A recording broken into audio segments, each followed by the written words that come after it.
Like, share and subscribe for more videos. عموم لوگوں کے ذہن میں کھٹکتا ہے وہ یہ ہے کہ ایک طرف تو قرآن ان لوگوں کی انتہائی مذمت کرتا ہے جو کتاب اللہ کے آ جانے کے بعد فرقے اور اختلاف میں پڑ جاتے ہیں اور اپنے دین کے ٹکڑے کر ڈالتے ہیں، اور دوسری طرف قرآن کے احکام کی تعبیر و تفسیر میں صرف متاخرین ہی نہیں، ائمہ اور تابعین اور خود صحابہ تک کے درمیان اتنے اختلافات پائے جاتے ہیں کہ شاید کوئی ایک بھی احکامی آیت ایسی نہ ملے گی جس کی ایک تفسیر بالکل متفق علیہ ہو۔ کیا یہ سب لوگ اس مذمت کے مصداق ہیں جو قرآن میں وارد ہوئی ہیں؟ اگر نہیں تو پھر وہ کون سا تفرقہ و اختلاف ہے جس سے قرآن منع کرتا ہے؟ یہ ایک نہایت وسیع الاطراف مسئلہ ہے جس پر مفصل بحث کرنے کا یہ موقع نہیں ہے۔ یہاں قرآن کے ایک عامی طالب علم کی الجھن دور کرنے کے لیے صرف اتنا اشارہ کافی ہے کہ قرآن اس صحت بخش اختلاف رائے کا مخالف نہیں ہے جو دین میں متفق اور اسلامی نظام جماعت میں متحد رہتے ہوئے محض احکام و قوانین کی تعبیر میں مخلصانہ تحقیق کی بنا پر کیا جائے، بلکہ وہ مذمت اس اختلاف کی کرتا ہے جو نفسانیت اور کج نگاہی سے شروع ہو اور فرقہ بندی اور نزاع باہمی تک نوبت پہنچا دے۔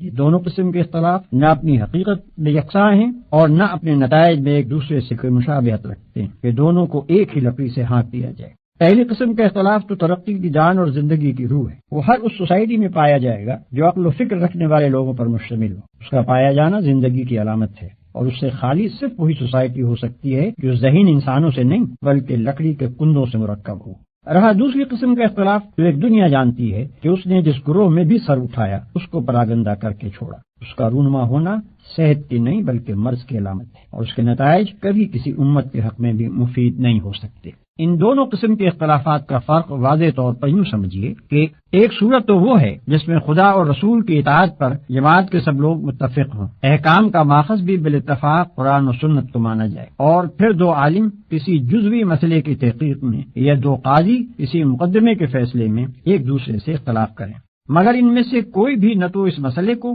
اور اس میں اپنی رائے کو مدار دین بنائے اور نہ اس سے اختلاف کرنے والے کو دین سے خارج قرار دے، بلکہ دونوں اپنے اپنے دلائل دے کر اپنی حد تک تحقیق کا حق ادا کر دے، اور یہ بات رائے عام پر یا اگر عدالتی مسئلہ ہو تو ملک کی آخری عدالت پر یا اگر اجتماعی معاملہ ہو تو نظام جماعت پر چھوڑ دیں کہ وہ دونوں رائےوں میں سے جس کو چاہیں قبول کریں یا دونوں کو جائز رکھیں۔ دوسری صورت یہ ہے کہ اختلاف سرے سے دین کی بنیادوں ہی میں کر ڈالا جائے، یا یہ کہ کوئی عالم یا صوفی یا مفتی یا متکلم یا لیڈر کسی ایسے مسئلے میں جس کو خدا اور رسول نے دین کا بنیادی مسئلہ قرار نہیں دیا تھا ایک رائے اختیار کرے اور خواہ مخواہ کھینچتان کر اس کو دین کا بنیادی مسئلہ بنا ڈالے، اور پھر جو اس سے اختلاف کرے اس کو خارج از دین و ملت قرار دے اور اپنے حامیوں کا ایک جتھا بنا کر کہے کہ اصل امت مسلمہ بس یہ ہے اور باقی سب جہنمی ہیں، اور ہانک پکار کر کہے کہ مسلم ہے تو بس اس جتھے میں آ جا ورنہ تو مسلم ہی نہیں ہے۔ قرآن نے جہاں کہیں بھی اختلاف و فرقہ بندی کی مخالفت کی ہے اس سے اس کی مراد یہ دوسری قسم کا اختلاف ہی ہے۔